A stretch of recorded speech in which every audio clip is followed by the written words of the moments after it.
Could you stop a flood in your home? If you don't know where your main water shutoff valve is, now's the time to find it. Here are common places to check.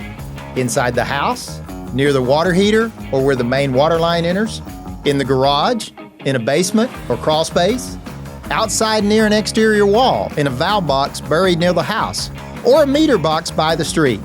Find it, test it, make sure it works before there's an emergency. A few minutes today could save you thousands in damage tomorrow.